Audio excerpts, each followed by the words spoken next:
Hi guys, आज हम लोग बहुत ही इंपॉर्टेंट टॉपिक करने वाले worded problems. Linear equation two variables के वर्डेड प्रॉब्लम करने वाले बेटा। ये मेजरली पूछे जाते हैं आप लोगों को, तो ऐसा नहीं है कि मैं कुछ एक्स्ट्रा करा रहा हूँ। इसे ठीक है, कुछ क्वेश्चन ऐसे जो आपको एनसीईआरटी में शायद से ना दिखे, बट वो अगेन आपको इस साल नहीं तो नेक्स्ट ईयर पूछे जाएंगे, तो आपको जस्ट मैं इंट्रोड्यूस करवा रहा हूँ, बट आपको सब कुछ ये समझ में आ जाएगी।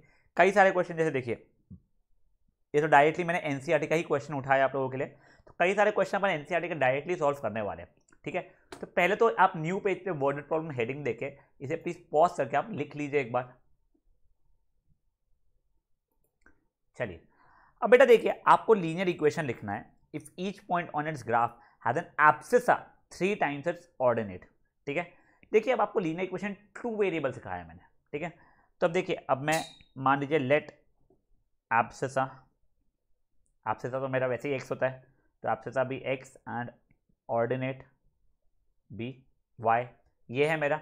अब देखिए मुझे क्या दिया, एब्सिसा कितने टाइम्स है ऑर्डिनेट के, एब्सिसा इज 3 टाइम्स ऑर्डिनेट। कई बार बच्चे लोगों ने 3x इक्वल टू वाई लिख देते, उल्टा लिख देते, उसलिए मैं सिर्फ एक ट्रिक बताऊँ आप लोगों को। देखिए ये 8 स्टैंडर्ड जिन बच्चों ने मुझसे पढ़ा है उनके लिए बहुत ईजी हो जाएगा, और नहीं पढ़ा तो आपको बता देता हूँ, बट अगर आप अभी मुझसे 9th पढ़े तो 10th में तो पक्का से बहुत ईजी हो जाएगा आप लोगों के लिए। देखिए ये क्या लिखा है, एब्सिसा इज 3 टाइम्स ऑर्डिनेट। ठीक है, एब्सिसा की वैल्यू कितनी हमारी एक्स है, is was will be would be could be वगैरह सब कुछ चीज़ें क्या होती है, इक्वल होती है। 3 टाइम्स मतलब 3 इंटू ऑर्डिनेट मतलब वाई, तो हमारी इक्वेशन क्या बन गई, एक्स इक्वल टू 3y। खत्म, 1 मार्क का क्वेश्चन है बेटा ये, एक्स इक्वल टू 3y मेरा आंसर आ गया है। ठीक है, यहाँ पे खत्म। बस इसने अब आगे ये बोला है ऑल्सो ड्रॉ इट्स ग्राफ। बेटा ग्राफ आप लोग खुद से बना पाएंगे, मैं अज्यूम करके चल रहा हूँ, तो आप लोग प्लीज़ एक बार इसको पॉज कर लीजिए, क्वेश्चन को सॉल्व कर लीजिए, और ग्राफ नहीं भी बना तो एटलीस्ट 3 सोल्यूशन अभी आप लोग निकाल के रख लीजिए। ठीक है, इसको पॉज करके इतना आप मेरे लिए कर लीजिए। चलिए अब नेक्स्ट क्वेश्चन पे बढ़ते हैं। नेक्स्ट क्वेश्चन है एनसीईआरटी का। एनसीईआरटी का 4.1 एक्सरसाइज का क्वेश्चन नंबर 1। देखिए ये रहा, मेरे पास एनसीईआरटी है, अगर आप लोगों के पास में है तो आप पॉज करके निकाल लीजिए, फिर स्क्रीन पे भी आप देख सकते हैं, कोई प्रॉब्लम नहीं है। देखिए आपको क्या दिया हुआ है, cost of notebook is twice the cost of pen. ठीक है, ट्वाइस कॉस्ट ऑफ पेन। आपको लीनियर इक्वेशन लिखना है। अब बेटा देखिए, हमेशा जरूरी नहीं है ये चीज़ आपको देगा कि कॉस्ट ऑफ नोटबुक का एक्स लो और इसको वाई लो, ऐसा बिल्कुल जरूरी नहीं। कभी नहीं रहेगा तो आपको खुद को डिक्लेयर करना पड़ेगा। अब इस क्वेश्चन में उसने क्लियरली बोल दिया है, कॉस्ट ऑफ नोटबुक को आप एक्स लेना है और कॉस्ट ऑफ पेन को वाई लेना है। अब देखिए इंग्लिश को मैं मैथमेटिक्स में आपको कन्वर्ट करके दिखा रहा हूँ। नोटबुक, कॉस्ट ऑफ नोटबुक, उस जगह पे क्या लिखूंगा एक्स, ये इसकी जगह पे क्या लिखूंगा इक्वल टू ट्वाइस की जगह पे क्या लिखूंगा 2 into cost of pen, cost of pen की जगह पे क्या लिखूंगा वाई। तो मेरा आंसर कितना हो जाएगा, x इक्वल टू 2y। ये मेरी एक इक्वेशन बन जाएगी, समझा। अब यहाँ पे ग्राफ बनाने के लिए बोला नहीं है तो हमें बनाना नहीं पड़ेगा, समझा। बेटा देखो, आपको ये ओरली नहीं करना है, आप लोगों को क्वेश्चन नहीं लिखना है, मत लिखो, मैं समझ सकता हूँ एनसीईआरटी का है। आप लोग एग्जैक्टली ये ऐसा लिख लो कि एनसीईआरटी एक्सरसाइज 4.1 क्वेश्चन 1, और अपना सोल्यूशन आप लोग लिख लीजिए। ठीक है, मैं आपको वापस से रिमाइंड कर दूं, बच्चा ये बिल्कुल ज़रूरी नहीं कि ये चीज़ हमेशा दी हुई रहे, कई क्वेश्चन में ये चीज़ दी हुई नहीं रहेगी। ठीक है, तो ये चीज़ कर लीजिए अपन लोग। नेक्स्ट क्वेश्चन पे आते हैं, तब तक हम लोग अब एनसीईआरटी का क्वेश्चन नंबर 4 एक्सरसाइज 4.3 का क्वेश्चन नंबर 7 आप लोग निकाल लीजिए, अगर आप लोग खुद की एनसीईआरटी यूज़ कर रहे हैं तो ना, यहाँ पे देख सकते हैं 4.3 का क्वेश्चन नंबर 7। ये सर ये आ गए बेटे। सर क्वेश्चन नंबर 5 में आपको सबसे आखिरी बताऊंगा, ये पहले करवा देना चाहिए था मैंने, बट अब मुझे पता था यहाँ पे एनसीईआरटी से करवाने वाला, इसलिए मैंने ये छोड़ के रखा था। बेटे क्वेश्चन नंबर 7 एक बार पढ़ते हैं हम लोग। क्वेश्चन 7 क्या बोल रहा है बेटा, Yamini and Fatima, 2 students of 9th standard of a school together contributed 100 रुपए towards prime minister relief fund to help the earthquake victims. ठीक है, write a linear equation which will satisfy this thing. चलो ठीक है, you may take contribution as x and y rupees, यानी उनको वही बोलना कि आपको वेरिएबल्स एक्स और वाई लेना है। तो आपको पहले लिखना पड़ेगा बेटा कि मान लेते सर यामिनी ने कितने की होगी कॉन्ट्रीब्यूट, एक्स की होगी, तो लेट कॉन्ट्रीब्यूशन भी यामिनी भी एक्स एंड कॉन्ट्रीब्यूशन भी बाय फातिमा भी वाई। अब दोनों का मिला के 100 रुपए, तो अपनी इक्वेशन क्या बन जाएगी, x plus y equal to 100 बन जाएगी। समझाए, सिंपल था ना बेटा ये वाला भी। ठीक है, अब देखो बेटा, इसका जो ग्राफ बनाना है आपको, draw the graph of the same, तो वो चीज़ मैं एक बार यही पे आपको समझाता हूँ। अब आप लोगों का जो स्केल रहेगा 1 2 3 4 लिखोगे ना बेटा, आपका सोल्यूशन 1 और 99 आएगा, उसलिए आपको 10 ग्राफ पेपर ऊपर चिपकाना पड़ेगा, वहाँ पे 99 मिलेगा। जस्ट स्केल चेंज करो ना, 0 के अंदर 10 20 30, यहाँ पे 0 10 20 30 ऐसे करके कर लो आप लोग। फिर आप लोगों को स्केल में क्या लिखना पड़ेगा, scale for x axis and y axis 1 centimetre equal to 10 unit लिखना, 1 यूनिट नहीं। समझे वाला क्वेश्चन भी क्या हुआ है, सिंपल था बेटा। देखिए ये वर्डेड प्रॉब्लम्स वैसे सिंपल है वाले, आप लोगों को धीरे धीरे लेवल बढ़ेगा, आप टेंशन मत लीजिए, बट एकदम जंप नहीं करेगा। इक्वेशन क्या हो जाएगा ना, x plus y equal to 100, और फिर ग्राफ भी मैं बना सकता हूँ। तो बेटा एक काम करो, इसका तो ग्राफ बना लो, ये एग्जाम में कई बार आता है। पॉज करो इसको, इसका ये ऐसा इक्वेशन बना लो, वहाँ पे पहले लिखना पड़ेगा कि कॉन्ट्रीब्यूशन ऑफ यामिनी भी एक्स एंड फातिमा भी वाई, फिर आप लोग करके x plus y equal to 100 पे आ जाइए और फिर ग्राफ बना लीजिए। चलिए आई होप आपने ग्राफ प्रॉपर्ली बना लिया है। नेक्स्ट क्वेश्चन की तरफ बढ़ते हैं हम लोग हमारे, इसी का क्वेश्चन नंबर 8 जो मेरा फेवरेट क्वेश्चन है इसका।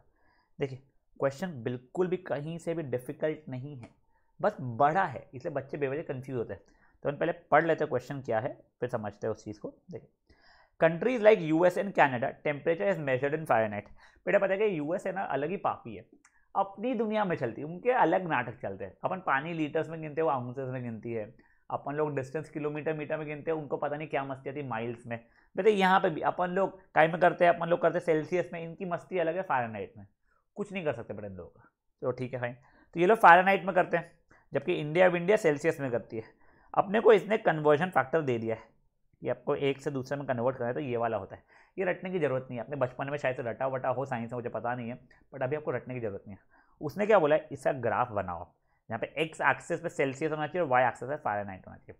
तो मैं आपको पहले ग्राफ बनाने में थोड़ी सी हेल्प कर देता हूँ। देखिए I think Fahrenheit is equal to 9/5 times Celsius plus 32, ये क्या देखना चाहिए मुझे, ठीक है। देखिए अब लकीली क्या है, आपको उसने वो है डब्बा डब्बा मेथड का जो अकेला करना पड़ता है वो करके दिया हुआ है। तो देखिए मैं सिर्फ आपको सोल्यूशन बता के दिखा रहा हूँ। ये मान लीजिए सी, ये एफ, ये सी कॉमा एफ, एफ की वैल्यू में जाता है 9/5 सी प्लस 32 है।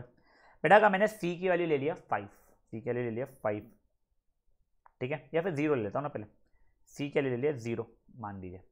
तो मेरे एफ की वैल्यू सॉल्व करने पर कितनी आ जाएगी, 32 आ जाएगी। सी की वैल्यू ले लिया 5, देखिए ये 0 डिनोमिनेटर क्योंकि मेरा 5 है तो ऐड किया है 5, तो कितना हो जाएगा उसका वैल्यू 41। अगर मैंने इसी की वैल्यू 10 ले लिया था, मान लीजिए 10 लिया है, तो ये हो जाती है मेरी 50। तो मेरे पहुंच जाएगा 0,32, 5,41 और 10,50। अगेन देखो ये इतने बड़े बड़े नंबर्स आ रहे हैं सर, आप क्या कुछ नहीं, ग्राफ में वापस है एक्स एक्सेस वाई एक्सेस पे आपको कितना 10 यूनिट्स का लेना पड़ेगा। ये 0, फिर ये 10, ये 20, 30, 40, 50। अगर मान लो आपको 41 प्लॉट करना है तो ये 4 के बाजू में एक जो पहली लाइन आएगी 41 बन जाएगी आपकी। यहाँ पे 32 करना है, 3 के बाजू में 2 वाला करना पड़ेगा, ठीक है। वाई एक्सेस में मैंने आपको एक्स एक्सेस से समझा दिया ये, ठीक है। तो बेटा ये वाला पहले आप सिर्फ और सिर्फ फर्स्ट सब पार्ट, सिर्फ और सिर्फ फर्स्ट सब पार्ट को आप लोग एक बार पॉज करके खुद से सॉल्व कर लीजिए। चलिए अब अपन लोग देखते हैं सेकंड सब पार्ट, ठीक है। सेकंड सब पार्ट में क्या हो रहा है, अगर मेरा टेम्परेचर 30 डिग्री सेल्सियस है तो मुझे फ़ारेनहाइट में बताना है, यानी मतलब इसकी वैल्यू कितनी 30 दी हुई है, तो एफ की वैल्यू कितनी हो जाएगी 9/5 इंटू 30 प्लस 32, ये 1 जा ये 6 हो जाएगी, 9 6 जा 54 प्लस 32 यानी 86 हो जाएगा अपने फ़ारेनहाइट में। तो वैसे मेरा आंसर आ जाएगा। और वही चीज़ अगर 95 फ़ारेनहाइट है तो ये यहाँ पे डालूंगा, तो देखिए 95 is equal to 9/5 times C plus 32 उधर ट्रांसपोज किया। देखो linear equation 1 variable last year जो सीखा है वही है बस अपने को। 63 is equal to 9/5 times C, तो 63 इंटू 5/9 इक्वल टू सी, ये हो गया 7 ज़ा, तो हो गया सी इज इक्वल टू 35 डिग्रीज।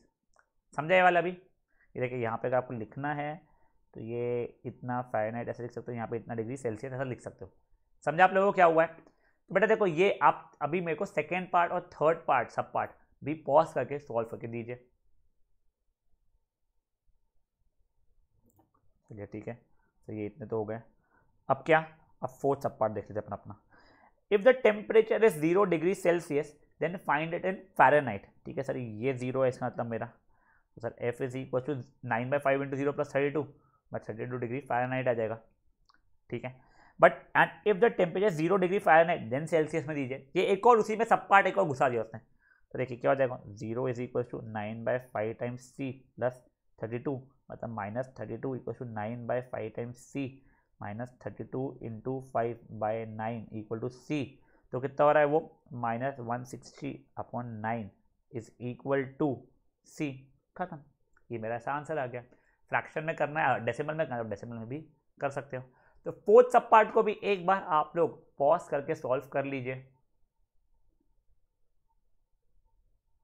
चलिए, अब ये जो लास्ट सब पार्ट है ये फ्रीक्वेंटली आस्क्ड वाला है बेसिकली। देखिए अब क्या बोला है उसने कि क्या कोई ऐसा टेम्परेचर है जहाँ पे एफ और सी दोनों के दोनों न्यूमेरिकली इक्वल हो जाए। तो हो सकता है कुछ उसकी वैल्यू ए मान लो कि सर कोई ए पे एफ और सी इक्वल हो रहे हैं, तो सर ए की वैल्यू भी एफ हो जाएगी और सी की वैल्यू भी, अच्छा एफ की वैल्यू भी ए हो जाएगी और सी की वैल्यू भी ए हो जाएगी। तो बेसिकली क्या देगा, A is equal to 9/5 times A plus 32। Again linear equation one variable बन चुका है, ट्रांसपोजिशन से सॉल्व किया मैंने।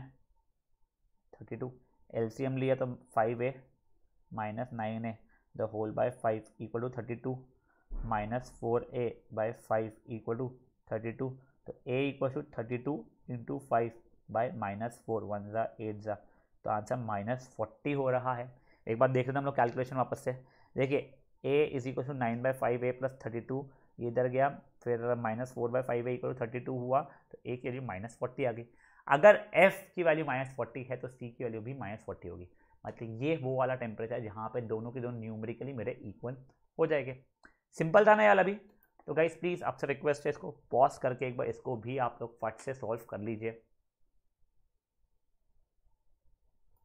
चलिए बेटा अपन लोग थोड़ा सा आगे बढ़ते हैं।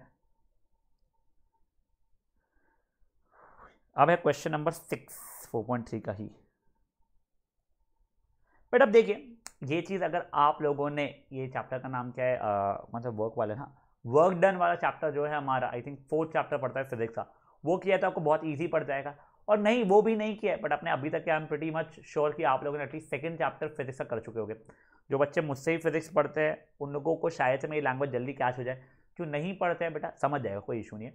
वो सब कुछ करने के लिए बस आपको एक चीज़ मैथमेटिक्स बताता हूँ, कभी भी ए प्रोपोर्शनल टू बी अगर रहता है तो प्रोपोर्शनैलिटी की साइन हटा के जब इक्वल टू डालता हूँ मैं, तो मुझे कोई कांस्टेंट लाना पड़ता है। तो मान लीजिए कांस्टेंट मैंने लाया है के, तो वो प्रोपोर्शनैलिटी की साइन हट के जब इक्वल टू आता है तो एक कांस्टेंट भी मुझे लाना पड़ता है। ठीक है, चलिए ठीक है। अब देखिए, if work done by a body on application of constant force is directly proportional to distance travelled by the body, मतलब work done is directly proportional to the distance travelled, ठीक है। अब ये प्रोपोर्शनैलिटी की साइन है बेटा, ठीक है ना। इसको इक्वल टू करोगे तो कांस्टेंट लाना पड़ेगा। Express this in form of equation two variable and draw the graph of the same taking the constant force as 5। देखिए उसने कांस्टेंट की वैल्यू 5 मुझे बता दी है।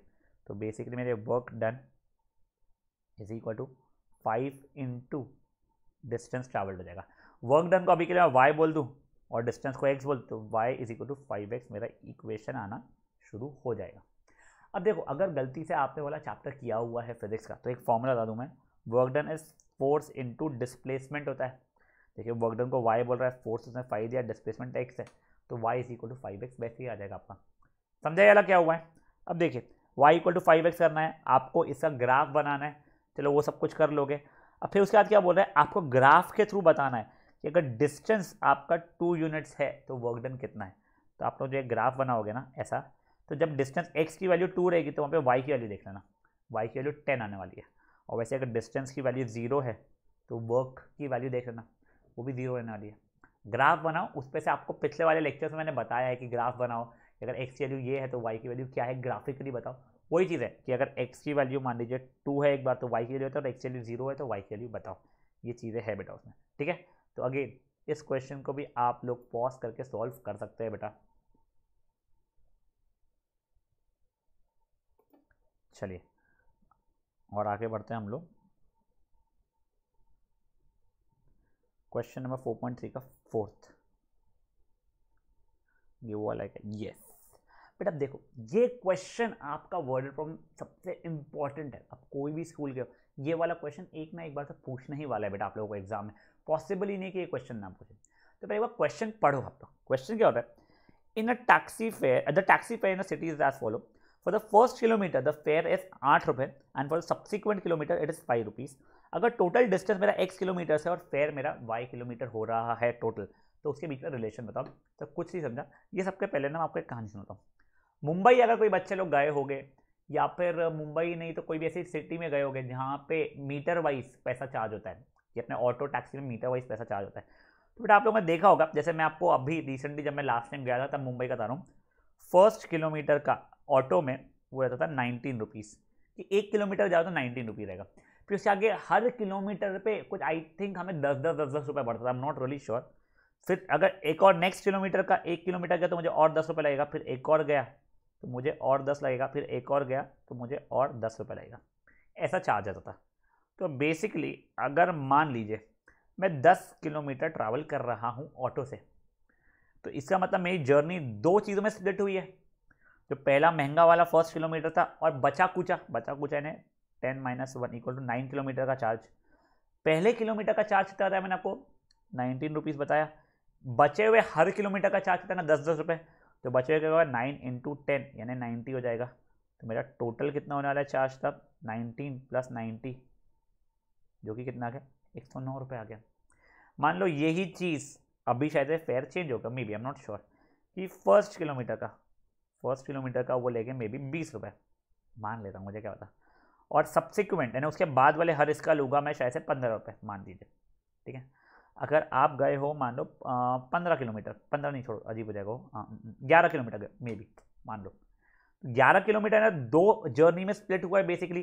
पहला किलोमीटर महंगा वाला और बचा कुचा 10 किलोमीटर कंपेरेटिवली सस्ता वाला। महंगे में आप 20 रुपये में गए हो, सस्ते में आप 10 × 15 यानी 150 रुपये में गए हो।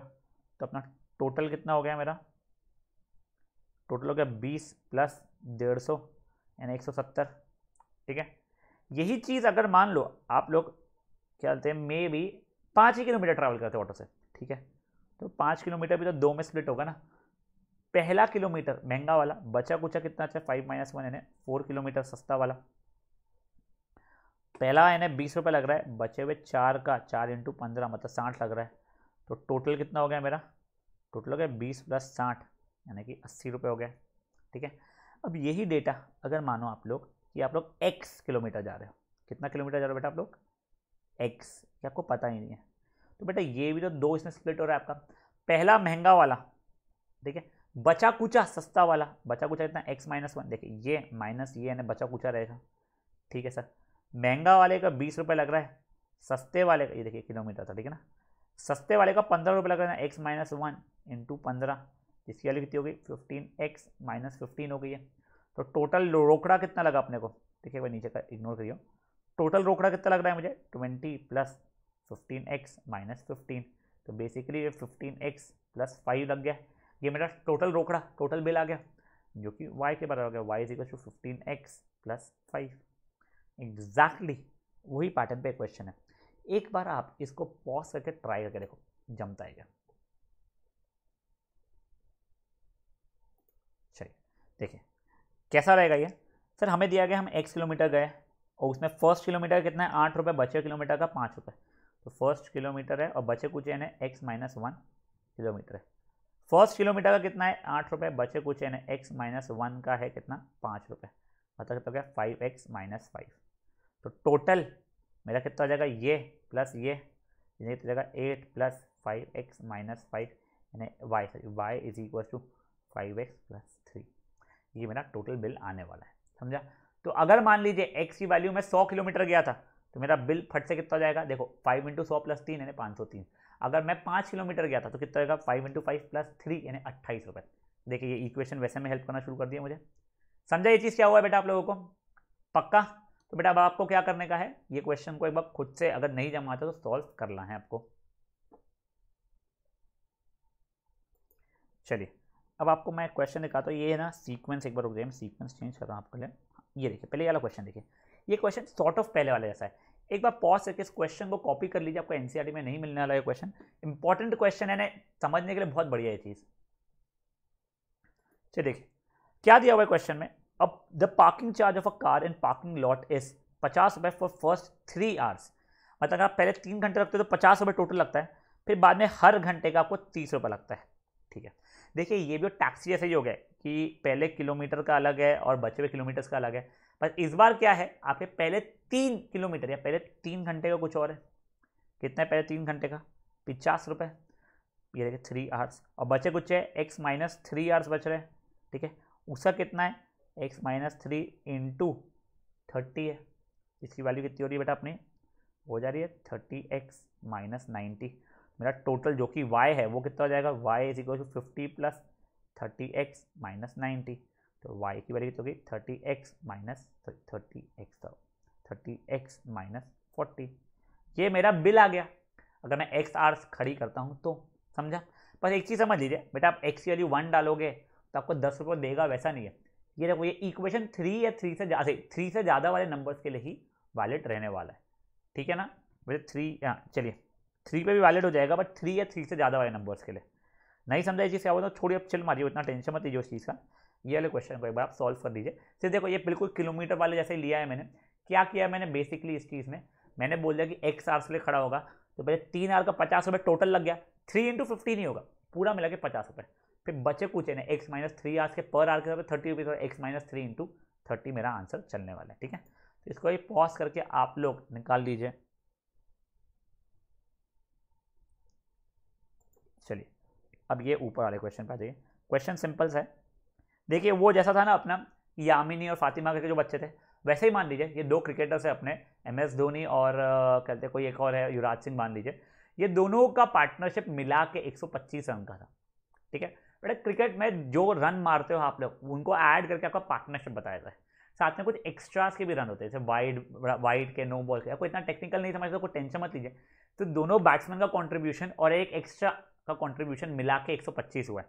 तो अपन ये लिख देंगे, लेट बैट्समैन 1 का कॉन्ट्रीब्यूशन भी x एंड बैट्समैन 2 का कॉन्ट्रीब्यूशन भी y। देखिए x प्लस y, और ये फोकट फाकट के मुझे 10 एक्स्ट्रा मिले तो प्लस 10 इक्वल टू 125 होगा। तो basically x plus y equal to 115 हो जाएगा, मतलब ये वाला इक्वेशन हो जाएगा। ठीक है, तो ये क्वेश्चन को पढ़ के इस क्वेश्चन को भी आप सॉल्व कर लीजिए। ठीक है, ये लीजिए, ये पॉज करके इसको भी सॉल्व कर लीजिए एक बार।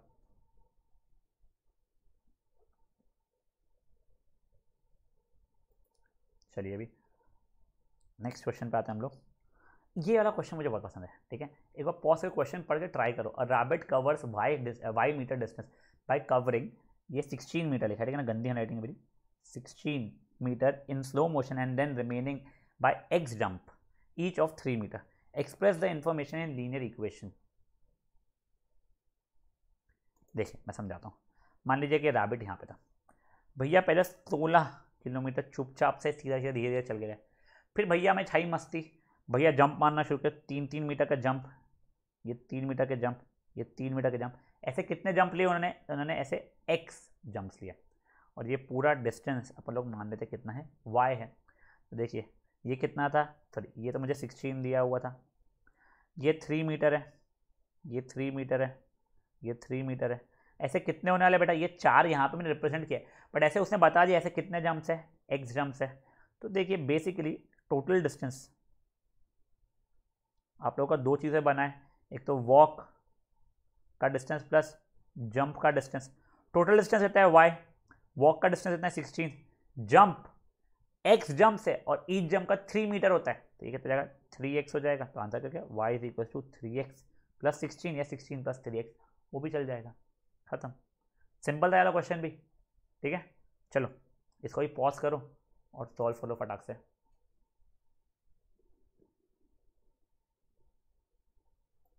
चलिए अब बेटा चैप्टर का लास्ट क्वेश्चन जो मैंने आपके छोड़ कर रखा था, सिंपल सा, कोई डिफिकल्ट नहीं है, आपको ज़्यादा ऐसे पैटर्न का क्वेश्चन मैं करा चुका हूँ, सिर्फ ग्राफिकली नहीं दिया हुआ था। आपको क्या है ना बेटा, आपको ये ग्राफ दिया हुआ है, ये वाला, ठीक है, आपको उसने क्या बोला है, ये 4 ऑप्शन है ABCD, इन चारों में से इस लाइन का इक्वेशन कौन सा है। अब देखिए अगर वो आपको ऐसे ऑप्शंस नहीं देगा ना तो आप निकाल नहीं पाएंगे आपके एज में।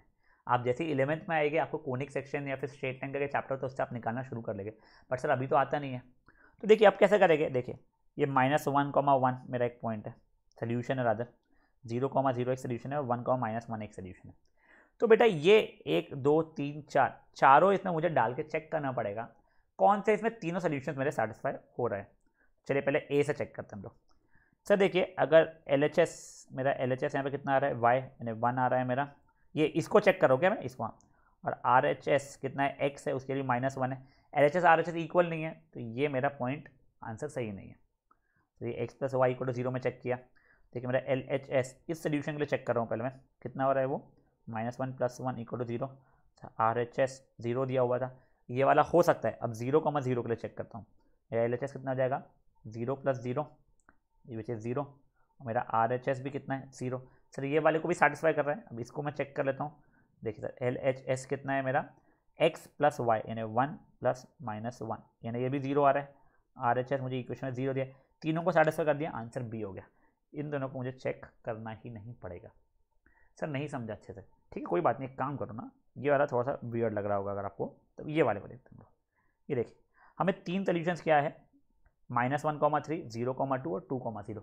जिस इक्वेशन में ये इनमें जिसमें भी ये तीनों सोल्यूशन में सेटिस्फाई हो जाएंगे वो इसका इक्वेशन देगा। तो पहले मैं फर्स्ट वाले में चेक कर रहा हूँ, ठीक है इसमें चेक कर रहा हूँ, उसमें मैं -1,3 को चेक करना चाहता हूँ। तो देखिए LHS कितना है बच्चा मेरा, LHS y था, y के लिए 3 है।